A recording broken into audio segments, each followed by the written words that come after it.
Hey, buddy, watch this. Hello, RegisKillbin is the name and Hearthstone is the game, and this is my first ever custom card review video. This is something I've wanted to do forever. I've never had the time, or at least the commitment to do it, but I'm starting it now, and it's going to be exciting. And here's how this works, guys. Every week, or roughly every week if I'm a little behind schedule, I'm going to feature 10 custom cards from you guys, the RegisKillbin community, that you submit. I'm going to talk through why I like them, why I think they're cool or super creative or good for the game or maybe even scary for the game. And then I'm going to do that each week for 10 cards. After 4 weeks, or at least 4 videos, again, if I'm a little behind schedule, I'm going to take my 10 favorite cards from those 4 videos. I'm going to put them in a poll on Twitter and YouTube and Discord and everywhere else. You guys are going to vote on your favorite, and whoever created the favorite custom card of the month, or of the last 4 videos more specifically, will win a $20 Blizzard gift card. So not only do you get to share some cool custom creations with the community, but you might just have a chance to win a $20 Blizzard gift card if people really, really love your card. Of course, I'm going to be picking and curating the cards that are eligible, but you guys are going to pick the ultimate winner of the $20 Blizzard gift card each month. And frankly, if these videos are successful enough, we might be able to do a $20 Blizzard gift card giveaway for every custom card review video. It just depends on whether or not there are enough views and support. If these get 40, 50,000 views, we can do that. If they only get 15 to 20, it might be a little harder, but we'll still work towards that goal. But for now, 4 videos is the mark at which we're going to give away a $20 Blizzard gift card to somebody whose card is selected as the favorite. Now, that said, you already missed the cut for this one, obviously, if you didn't submit a card, but you can get started next time around. I've put a link in the description and in the comments where you can submit your card. The details for the contest aspect are also going to be at that link, so you can read even more about it if you didn't understand or if you're super curious. And specifically next week, there is a theme. You have to submit a custom legendary spell. Legendary spells, of course, introduced with the Boomsday Project, and I want to see what your guys' take on legendary spells are. I already made a bunch of custom legendary spells in a previous video. Now I want to hear from you. You don't have to submit an unseen classes legendary spell. So for instance, you can do rogue, or if some other class is revealed between now and the video, doesn't matter. Make it whatever class you want. Do a better version of rogue, better version of whatever you think you might see. I just want to see your creative ideas. It doesn't have to fit thematically necessarily with Boomsday Project. So it doesn't have to be about science or goblins or Dr. Boom or anything like that. You can use whatever theme you want as long as it's a cool one and it all adds up and it connects and it fits the game style, of course. But that's going to be the rule for review number 2. It's going to be all legendary spells. Now, that said, that was a lot of administrative stuff to get through, and it was important, especially this first time, to set up all the context there. But now I do want to go ahead and jump into the custom cards that were submitted for review number 1, and I got 10 pretty darn cool ones, I think, so let's go ahead and jump into it. So my first custom card here is Universal Remote from a Mage Old as Dirt, and although this was submitted before the Boomsday Project was revealed, it fits the theme really nicely. So this is a 2-mana hunter weapon. It's a 1/1, and it has a very cool battle cry. Trigger all whenever after start of turn and end of turn effects on board. So it is absolutely a universal remote. I love the fantasy of this card, the artwork, the effect, it all lines up really nicely. And it's really cool and perhaps maybe a little bit too strong in some ways too, because there are so many different effects that can get triggered by this thing. For instance, if you think about, say, a Lich King, that's got an end of turn effect. You can get a Lich King card for 2 mana, and you get a 1/1 weapon, which at the end of the day, it's not terrible either. I mean, it's going to get a ping value here or there. Not something you'd pay 2 mana for, but if you get a Lich King card and a 1/1, that's a big deal. You could even combine this with something like Doomsayer, for instance, to give yourself a 4-mana board clear, which Hunter would love as a defensive tool because they don't have access to that. And given that you can run 2 universal remotes in your deck, that's a lot of potential. So I think this card could be very, very good. You could build a lot of different decks to support it and just, fill out your cards or fill out your deck list with all kinds of cards that benefit from this so that it's always got some powerful options so that you don't feel guilty playing it, or you could just set up for some ridiculous super specific combo. Now, I haven't thought through all the possibilities if this creates some, instant win sort of scenario. I don't know. I just like the theme, the way all of this connects together. It's a really fun idea, and it delivers on the artwork and the name perfectly. So beyond being a great Boomsday card by accident as well, I just think this is a really solid design. So up next here, we have another card that I think delivers nicely on its artwork, connects the name, and in fact connects to a blossoming archetype, some pun intended, in Hearthstone as well. This is Lashing Roots from Brodeo, a 4-mana spell for Druid, and it reads, deal damage randomly split among all enemies equal to the amount of cards in your hand. So essentially this is another way to empower a hand Druid build, and we've seen a few hand Druid cards in the Witchwood. They didn't really go far enough to make that an incredibly successful archetype. There are certainly better ways to play Druid right now, but this would just give that deck another tool. And for instance, if you had a full hand when you played this, it would deal 9 damage randomly. So it'd be a super Avenging Wrath or a way better Cinderstorm for only 4 mana. And that could be a very powerful sort of thing, whether that's 9 damage to the face, which happens often with Cinderstorm or Avenging Wrath when we've seen those played most recently in these last couple metas. That could be great. Sometimes just clearing a board of pings or setting up for, a follow-up to swipe. There's all kinds of ways that this fits really nicely, and I think it even lines up with Druid, not to mention the idea that you have all these cards and these roots are lashing out. Like, it's perfect as far as a design connectedness standpoint is concerned. It fits the theme perfectly. This would have been a good card in the Witchwood, but it fits Druid anytime at all. It would even fit Boomsday Project too, with the idea of Druid being the botany side of things and growing all kinds of plants. So just a really tight card here. I think completely something that Blizzard would print. Very realistic, delivers on its fantasy. Great design all around. So up next here, I have a pretty crazy legendary design. This is Dagran Thaurissan from The Enemy, and this is obviously a throwback to Emperor Thaurissan, a card we saw in the past. Has a similar kind of end result to Emperor Thaurissan, but takes it to the absolute extreme. And that's something we've seen Blizzard do with like Deathwing and Deathwing Dragonlord. So I think it's fine to have a repeat character as long as it has a unique effect or does something reminiscent but super cool. And that's exactly what this card is all about. On top of that, it has a start of game effect, which I think is really interesting and sometimes rather difficult to design. It reads, if your deck contains no cards less than 6 mana, so every card essentially has to be 6 mana or higher, then you reduce the cost of all cards in your deck by 2. So your 6 drops become 4 drops, your 10 drops become 8 drops, your 8 drops become 6 drops. That's a huge discount, and it's applied to every single card in your deck. And obviously that's ridiculously strong. Like, being able to play awesome cheap things is gonna allow you to just snowball into some crazy stuff. But the downside, the risk here is that, of course, you don't have anything to do until turn 4 at the earliest. And then you can play a 6 mana card. So will you be able to stay alive if you don't play anything until turn 4? And can you really win the game? And are you going to have the opportunity to snowball once you get to that point, or will your opponent just have gained too much advantage and too much leverage and run over you? That's where this becomes a real challenge and a real balancing act. And I don't know, obviously, if this would ever be balanced.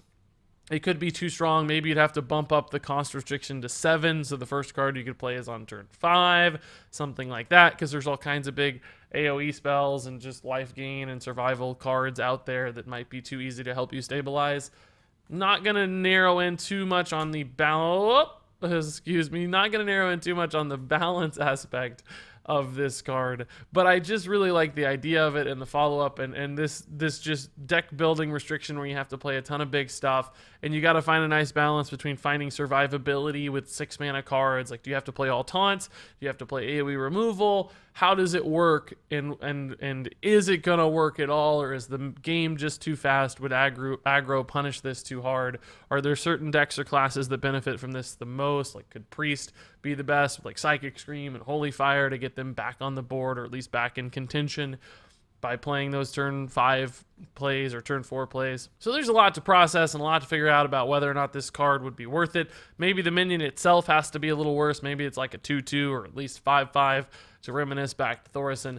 But I just like the idea and the implications of it. Somebody on a final design team could nail this one but this is an inspiring and cool card. So up next here we have another druid spell, and this time it's from Xeroxium. This is a 2-mana spell that reads Protect the Children, and it summons a Wisp, a Murloc Tiny Fin, and a Snow Flipper Penguin. And I guess that means this would be the cutest card in history.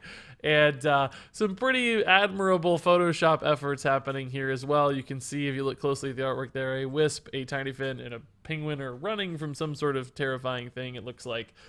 So really neat idea here, taking all the kind of cute meme cards in Hearthstone, the 0-mana 1/1s, and bundling them together into a single card. But beyond that, I think this is in fact a card that something like Token Druid would love to run. Just getting 3 bodies for 2 mana that you can then buff with things like Power of the Wild. That's potentially a really strong play, not to mention this is a spell that would activate something like Violet Teacher itself, so you could even build on it farther there. It would be really cheap to get some bodies onto the board for things like Soul of the Forest. It might even be a little bit too good, frankly, just because it's not necessarily overbalanced if you compare it to things like Lost in the Jungle or even Muster for Battle. I think it fits in a nice space there in between those two, but it seems like it could give Token Druid a really nice edge and a really efficient kind of card that's perfect for that sort of deck. It might build more towards the Token Druid of old. It was actually more aggressive, the Patches version with Mark of the Lotus before the last rotation, as opposed to the Token Druid of today, which is certainly more mid-rangey and has lots of top-end and late-game options. But nonetheless, a flexible card, a neat design, plays into the things we love about Hearthstone beautifully. So I think this one would be really, really cool to see in the game, and perhaps not even that unrealistic either. So up next here we have a really cool Warlock minion, and this one comes from my buddy Dr. Tingus. And this is a 5-mana 4/4 called Dark Commander.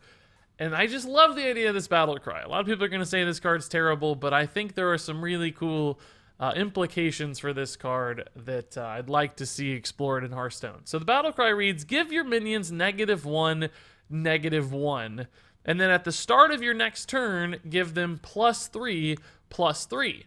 So because that's a battle cry, this minion doesn't have to necessarily survive for that +3/+3 to go off. It's just essentially setting a timer that will activate the next turn no matter what. So there's all this risk-reward balancing act happening with Dark Commander. So you're presumably playing this in a deck that has a wide board, right? You want to have a lot of minions out so that this has an impact when that +3/+3 buff hits. But then you're taking a huge risk because you're reducing the stats of your minions right now for potential upside later. And that delayed gratification can be very problematic because, for instance, if you had a bunch of 3 health stuff and you played this and you reduced it all to 2 and your opponent Holy Nova, you'd be super sad that all your minions died because you reduced their health totals. Also, if you have 1/1s, this will effectively kill your 1/1 minions, so it doesn't really work all that nicely with 1/1s either. So finding a deck in a board state where this pans out is kind of difficult. But I think there's one particular kind of card, or in fact maybe one mechanic that supports this really nicely, which is Death-Rattle cards, and I think more specifically even egg-style cards. Things like Nerubian Egg or Devilsaur Egg. Man, I keep accidentally clicking to the next card. Sorry, guys. So if you take an egg deck, for instance, first off, it's not necessarily bad to reduce the stats of an egg because that might enable you to kill the egg, which is good because then you could summon the bigger thing, and if the 1 health is the difference there, boom, you got yourself a summon. If you don't, you put your opponent in this really high friction state where they say, man, I'm either going to leave that egg up to get buffed with +3/+3, or I'm going to have to try to clear whatever that death rattle is behind it and deny all the minions. And if you have a couple things, if you're head on board, you got some eggs, suddenly your opponent has all this stuff to figure out. Not to mention you developed a 4/4 minion as well, which isn't amazing for 5 mana, but it's still contributing to your board in a pretty unique way. So if your opponent can't figure that out or can't split the resources or can't deal with these sort of 2-part problem cards of death rattles, then suddenly you're going to get a huge reward from something like Dark Commander. And frankly, even if this only hit 1 minion, it would still probably be worth it from an efficiency standpoint, right? Because that would be 7/7 in total stats for 5 mana. That wouldn't be too bad. As you get into 2 or 3 minions, suddenly the upside is enormous. So I really like the idea of this card. Would it be an absolute guaranteed card that sees play? No. I think it'd be hard to build a deck and find a meta that makes this work. But that's okay. Not every card has to be a 5-star card. And in fact, if you're designing custom cards, I think there's a tendency to make a lot of them overpowered or super obvious. And I like that this one is not quite so obvious, and it's a little bit harder to use, and it's creative, and it has some nice balance to it. It's got that natural risk versus reward aspect that is fun to see in Hearthstone and creates really neat moments. So I think this card is a very cool idea. Of course, the artwork and the name are great too. So all around a strong card. So up next, let's talk about a card from Detonate. This is a Rogue Legendary custom card, Blink Tavern Thief. I guess borrowing a little bit of a name there from Blink Fox. This is a 6-mana 1/1 that plays very heavily into the Burgle style play, or Thief style for Rogue. Its battle cry reads, change hands with your opponent for this turn only. And that's a completely crazy, cool kind of effect. And trading, as opposed to, you know, just copying or duplicating your hand, is wild as well for a couple reasons. So this is distinct from something like Azalina Soul Thief, for instance, for a couple reasons. First off, if you're trading, that means you're going to trade back. So anything you use from their hand with your remaining mana, that means they're not going to get it back. So this card includes a lot of disruption. And people who have followed me for a while or been watching me lately, I think will know that I've been saying a lot, we need more disruptive effects in Hearthstone right now. I think it's important for some decks that otherwise can't beat inevitable combo decks to have some chance or glimmer of hope to interrupt their combo a little bit so the game becomes at least winnable. Even though it might still be hard, it's winnable. And Blink would be exactly that for a super slow, grindy, you know, Burgle Rogue style deck. Now, clearly it's not always going to be helpful or important because, for instance, if you were playing Shudderwock Shaman and you switched hands, you couldn't play their Shudderwock for the remaining 9 mana. You just wouldn't have any mana left. But if it's a spell-based deck in particular with things like Preparation, you wouldn't necessarily just have 4 mana left. You could prep to play, you know, a 7-mana spell to get rid of it from their hand. You could burn their Psychic Scream or something, for instance, if they were a priest, or whatever other spell might be important. Legendary spells, of course, coming in Boomsday. So there are ways to spend more than just 4 mana with Blink Tavern Fox, of course, or Blink Tavern Thief, excuse me. If you are a rogue, there's also ways to generate coins as well in Rogue, so you could do quite a bit with this. You're not just restricted to 4 mana, but then other times you might be restricted to 4 mana, and it might be a completely dead play that doesn't do anything else, because obviously you've only played a 1/1 minion. That's terrible for 6 mana. So you have to get something out of Blink Tavern Thief to make it worth it. Now, one interesting aspect is you do learn what your opponent has. So there's some reconnaissance, some spy value here. You see their entire hand, which gives you tons of information about what you can play around next. So that's worth a little bit at a base level. But as a counter to that, remember your opponent also sees your entire hand, assuming they haven't gone to take a bathroom break or gone to make a drink. So they get some reconnaissance and information as well. So a lot of interesting stuff happens when this card hits the board. It has potential to do cool things and make big plays in that it can steal or disrupt stuff from your opponent, which also, of course, activates Burgle effects and sets up for tests and all sorts of things like that. And it's a risk to run because you don't necessarily get anything, particularly against aggressive matchups. This would be almost completely useless, you'd assume. So I like cards like this, again, that have some challenges to them, can do cool things, aren't automatically a natural fit, and just have a really creative and neat effect that fits in the name and the design of the card as well. So really well done as far as I'm concerned here with Blink Tavern Thief. So up next here, I have a new warrior card, Intimidating Shout. And for this one, I have a feeling people are going to say, man, this is not like a glamorous card or an exciting or super creative card. And I'd say, you know what, you're right. And I don't think it's right to always pick like the craziest effect or the most glamorous or exciting or wildest kind of card design for these sorts of things. I think it's really important to also recognize just good, simple design where every component comes together nicely so it seems like it has a good cost and artwork and name and it fits the theme or the fantasy of the class in which it's being included.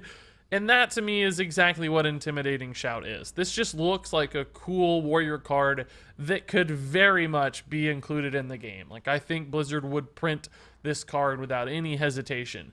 So that's sometimes worth recognizing as well. And something to keep in mind, of course, if you're going to submit custom cards in the future, it's not always about the big fancy legendaries for me. Sometimes it's just about the meat and potatoes sort of Hearthstone cards. And I think we have a couple more that we're going to hit in this list that follow that same trend. But anyway, Intimidating Shout from LFO. This is a 7-mana spell for warrior.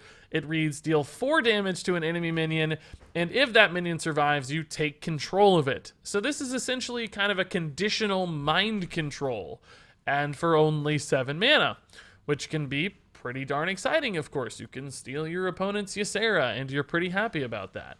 But, of course, you do damage to the minion, so it's not as good as a strict mind control because you now have damaged goods. Your minion's not quite as good as it would be if you were playing mind control, but again, you saved 3 mana. And that fits really nicely into Warrior, where a lot of the mechanics for Warrior are based on damage taken. And there's also the downside here that you just can't steal it if it has 4 or less health. You're going to accidentally kill the minion, so sometimes this won't work in a pinch when you really, really need it to. Now, how often are you going to want to steal a 4 or less health minion?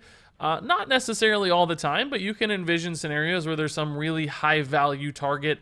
You know, something like a Spirit Singer Umbra, or Darius Crowley, or a Mountain Giant that has taken a trade, right? There are minions that will just take damage and you won't be able to steal. I mean, gosh, even think about Phlebidinous Floop, the new Boomsday Project card. That's always going to come down as a 3/4, and sometimes you might want to steal their Phlebidinous Floop Hadronox, and you can't because Intimidating Shout is unfortunately going to kill it. So this card has a nice check to its power level, which is good. Beyond that, sometimes you might have to make a really tough decision where, man, I'm going to die if I don't kill this minion, or this thing's so scary, it's going to take a really good value trade.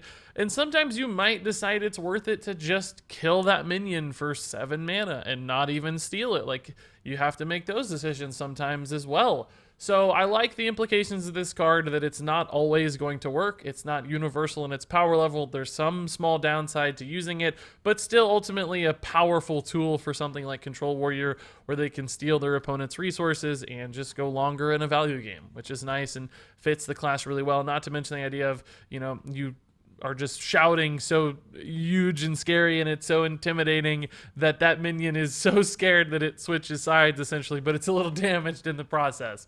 So even the name here seems to fit the effect very, very nicely. All around, great card from LFO. I like the simplicity, but also, you know, the sort of subtle hidden complexity of a card like this as well. Great design. Up next here, I have a card that I think just combines the name and the artwork and the class fantasy so well that I just had to include it on this list. Not that it has a bad design, I think it has a good mechanic and effect as well, but Spirit Bomb here from Senelian, that artwork, it just captures all my Dragon Ball Z fantasies here. It looks like Goku raising a Spirit Bomb above his head, and of course it's yellow light, and it's a Dwarf Paladin. It's perfectly named, and the artwork's fantastic, and really the effect matches up pretty nicely too. 7 mana spell here for Paladin. It reads, discover a minion from your deck, and then deal damage equal to its health to all minions. So we got some nice combination of a discover mechanic here, but also a board clear, theoretically, if you build your deck in the right way. So whereas we've seen things like big spell decks before with Spiteful Summoner, this would be a high health minion deck. Because if you run multiple low health minions in your deck, you have a pretty good chance to whiff on your Spirit Bomb. And if you get even, you know, things like Tyrion in there, Sunkeeper's Harem, those have 6, 7 health respectively, that's usually going to be enough to make this a very efficient board clear. The downside being that you do damage your own minions as well, so in a deck like Paladin or a class like Paladin, where you're often summoning a lot of 1/1s onto the board, sometimes those will be at risk of dying, so as is always the case with a symmetrical board clear like this one, there's some downside there. On top of that, though, or on the other side of that, I guess you should say, Paladin has Divine Shield synergies, and perhaps Divine Shields could protect you from a symmetrical board clear like this. So I like the way this fits into Paladin, some very interesting interactions there. Now, beyond that, this does read discover a minion from your deck, which means you would actually draw the minion. It doesn't just say reveal. And the discover here is not just an implication that you'd pick it, but that it would actually also join your hand. At a base level, discover means something drawn into your hand if you look at other cards that use that similar wording. So you could draw a big awesome target for 7 mana and clear the board, which makes this clearly a really good play. It's card draw bundled with removal, essentially. So better than Twisting Nether, better than Flame Strike. But again, your deck's gotta support it. And if you want to run low-cost minions, which Paladin historically has always relied on, particularly in a more control-style deck that Spirit Bomb would fit, you're probably throwing in Righteous Protectors. You're probably throwing in Aldor Peacekeepers. Those sorts of things won't work nearly as well with Spirit Bomb. So the chance of whiffing on this are measurable. They are substantial. There are turns where you might only do 3 or 4 damage with your Spirit Bomb, and you won't be quite as excited about it. It won't clear those bigger late game style boards. It might still serve as a Flame Strike from time to time, but might not be the answer you need to stay alive, which a card like this is going to be very necessary for it to work in Paladin. But nonetheless, very neat effect and design, utilization of a similar kind of effect to something we've seen in the past, but a different spin on it given that it's minion health as opposed to cost, which we've typically seen for effects like these. Great artwork, great name, pretty cool card as far as I'm concerned. So up next here we have a card from I'm the Huggernaut. This is a mage secret, and I'll tell you right away, this is one that took a very long time to grow on me. Again, some pun intended. And there's a couple reasons for that. First off, I thought it was a typo, because I thought the card should read Time Dilation. There should not have been an extra A in there. But then I realized Time Dial is a word that kind of makes sense, so perhaps there's a pun baked into the name with things like sundial or dialing back the clock. And then I was like, okay, well, I'll give this card another shot. And by the way, if your card has like explicit typos or just really poor grammar or things like that it's hard to understand, it's probably not going to be featured in the video unless it's like the most brilliant design in the world. So do pay attention to that sort of stuff.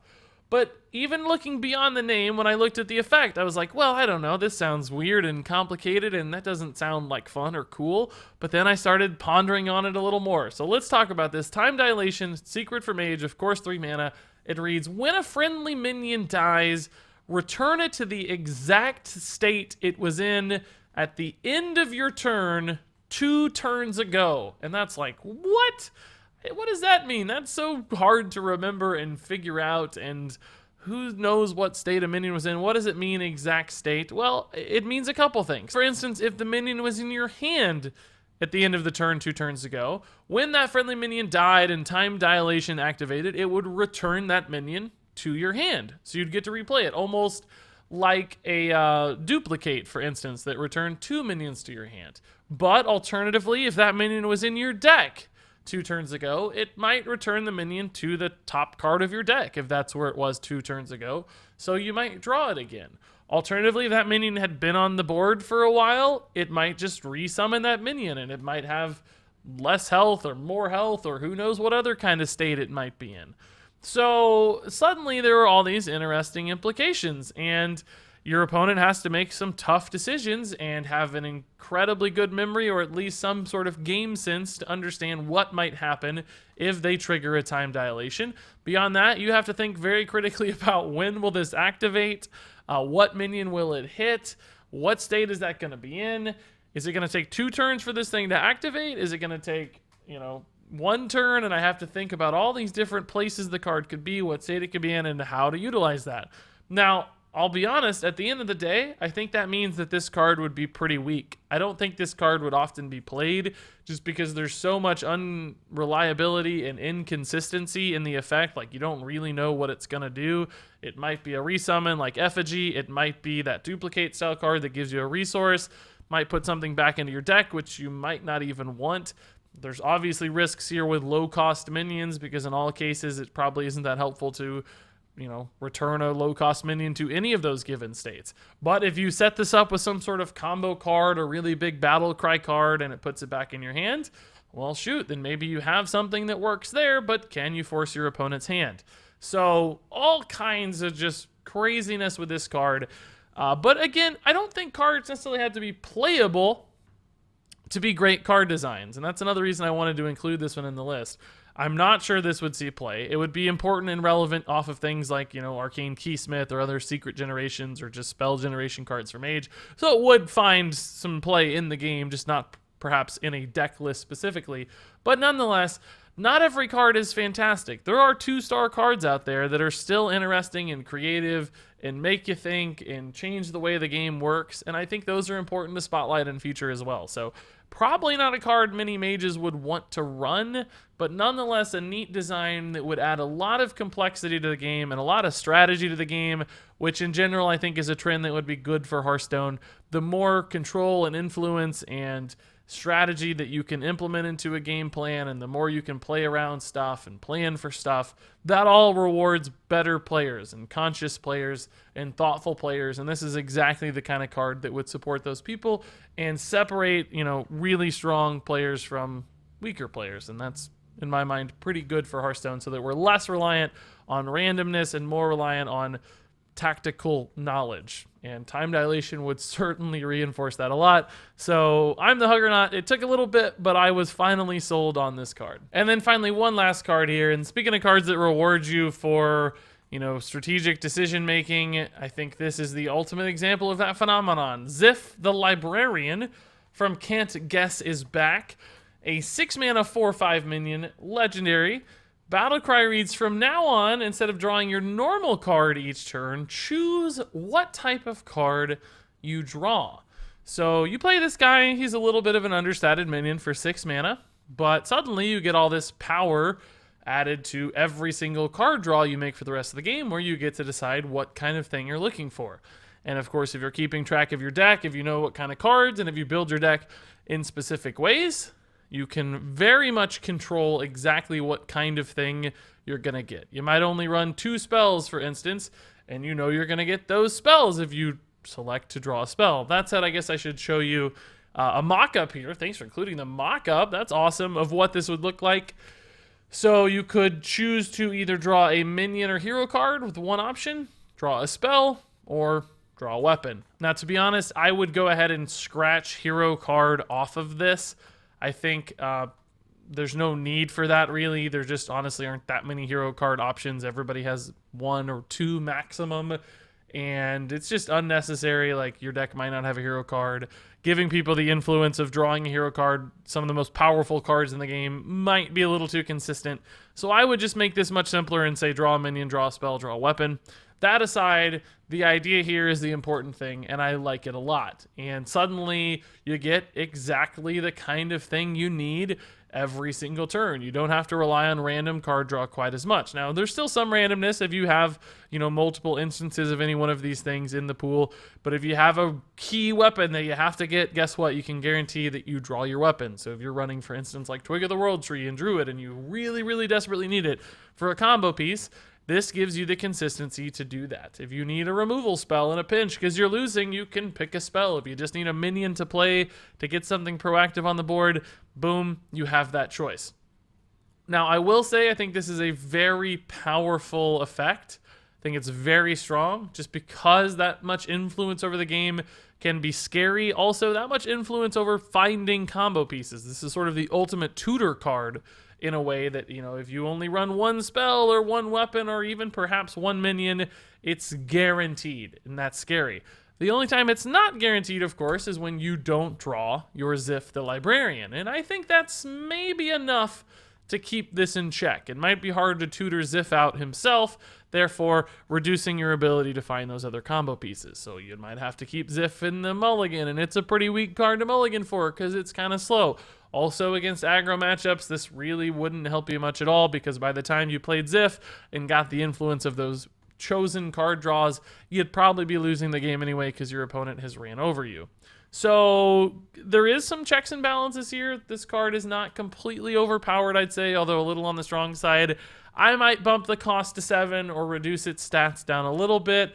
I might, again, tweak that choice to remove a hero card as an option. Those are a few things I think could probably improve the card slightly as far as I'm concerned from a balance standpoint. But nonetheless, this card still wins me over because I think this is a cool design. Again, rewarding people who are taking the time to think, rewarding really creative deck building. So Ziff the Librarian, to me, is the sort of card Hearthstone needs. It fits into that mold of strategically rewarding stuff. Not to mention, I love the theme and the fantasy of this one too. It's this multi-armed librarian. He looks a bit like a Murloc or some kind of crazy creature. Who knows? I'm not sure that's Warcraft artwork, but who cares? And he's pulling the books off, right? He's choosing which one. And you can even see here, these are archives, the cards, so it's thematically connected to the librarian aspect of the card as well. So pretty good design all around. Maybe not completely perfect, but nonetheless, just such a good idea and a good creative execution that despite any small flaws, really, really cool card. So there you go. That's it for the 10 custom cards featured this time around in the review number 1. Now, as I mentioned at the beginning of the video, you're welcome to submit cards in the description or using the link in the comments below for next time in review number 2. And reminder again, you do have a theme this time that you need to target for this one. It's got to be a legendary spell. So this first one was completely open-ended. You could do whatever you wanted. Next time, though, you got to submit a legendary spell, and it can be Boomsday themed. It doesn't necessarily have to be if it doesn't involve goblins or gnomes or, you know, mechanics or science or whatever. That's fine, but it needs to be a legendary spell. And beyond that, if it's a class whose legendary spell has already been revealed, that's fine. You can make a rogue legendary spell. There will probably be a couple others revealed between the time I record this and the video hits. So don't worry about that. Any class you want to choose, make a better rogue legendary spell. It's not going to hurt you. I'm going to pick the coolest ones that I think are the most balanced, have creative designs, and don't fall into, you know, cliches or traps that might be expected. So of course, those links are below. I really look forward to all your submissions. Until then, please leave some comments below. I know everybody wants to hear what you think about their cards. What did I get right about these? What did I get wrong, as always? Which ones do you think would be OP? Which ones do you think are too weak to see play? Is that necessarily a bad thing? I want to hear all your thoughts, as always, below. But until then, thank you so much for watching. And until next time, game on.